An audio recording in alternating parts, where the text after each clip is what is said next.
ચામુંડા માત કી જય.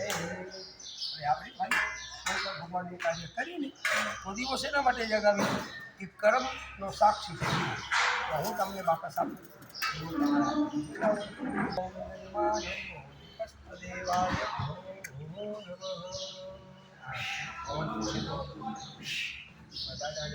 પવન દાદાનો જ છે ને, દાદા પવન પુત્ર જ છે. जैसे करना पड़ेगा। हाँ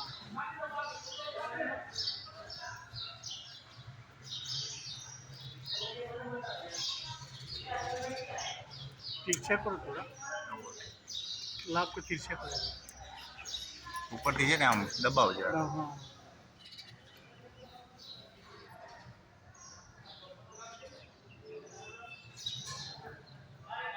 વખત જગીએ પછી વાંધો ના આવે. એકવાર જગવામાં પેલે હેરાન કરે હા ગાડી વાંધો ને થોડી. હા ચાલો દિવાળી બે હાથ જોડી પગે લાગો.